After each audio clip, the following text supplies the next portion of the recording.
All right, guys, this is question number 2. All right, we're going to practice putting it in vertex form again. All right, let me zoom in a little bit. All right, so here's my equation. Y equals x squared minus 6x plus 8. All right, now I want to put it in vertex form. So what I'm going to do is I'm going to rewrite it with the y on the right side, because I think that's going to make it easier for you guys. Now remember, in vertex form, we want to bring the constant over. So I want to bring this negative 8 over. So x squared minus 6x. But remember, I got to add the unknown squared term equals y. Now that 8 is going to go from positive to negative when we bring it over. And then we're going to add on the squared term. To get that squared term, we're going to do half of 6, which is 3. Square that. That's going to be 9. We're going to add that to both sides. On the right side, we're going to combine the negative 8 and the plus 9, and that's going to give us plus 1. So we're going to end up with y plus 1. On the right side, we're going to bring down the negative. Put the x in front.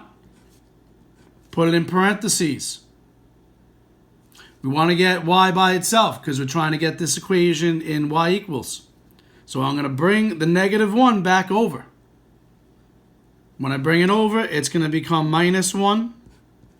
So you're going to end up with x minus 3 squared minus 1 equals y. But I'm just going to put the y equals on the other side. All right?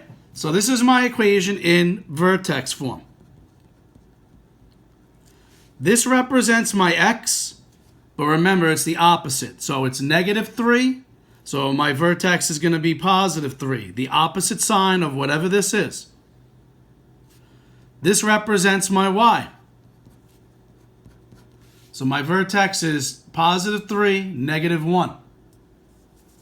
Now I'm going to graph this function. And when you graph it, you could either use the original equation or the new one. So I'm going to put in the original one. You'll see it's going to come out the same.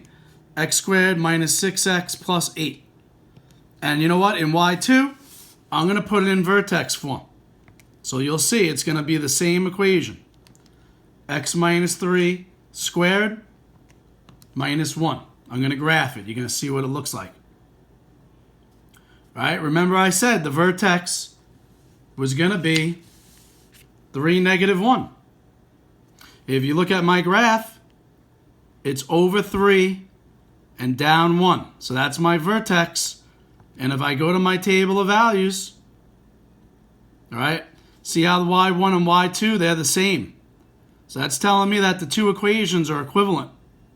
The original one, x squared minus 6x plus 8, and my new one in vertex form. All right? So I go to my table. Now I want to actually graph this equation. So I'm going to go from 1 to, actually, from 0 to 6. All right, so I'm going to graph 0, 8. I'm going to graph 1, 3. 2, 0. 3, negative 1. I'm graphing all these points from the table of values on my calculator. Goes back to 4, 0. Back up to 3. Back up to 8. Now I'm asking, how does the graph of x squared minus 6, 8 shift compared to y equals x squared plus 2? So now what I'm going to do is, I'm going to graph y equals x squared. All right. So I'm putting in x squared. Oops. And that's going to look like a parabola, but that's going to go straight through 0. So if I go to my table, all right, I'm going to go from negative 3 to 3. All right, and I'm plotting these points right off of my table. Negative 3, 9. Negative 2, 4. Negative 1, 1. 0, 0. 1, 1, 2, 4, 3, 9. Now, when it asks me how does it shift, I'm going to compare from vertex to vertex. This was the original one. This is the new one. And you may notice it shifted over 3 to the right and down 1. All right? Which, guess what? Is your vertex. Right? If I look at my vertex, this is telling me that my graph shifts right 3 and down 1.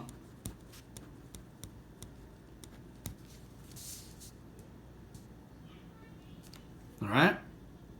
All right, I'm going to do one more exercise in another video, and then I'm going to have you guys practice.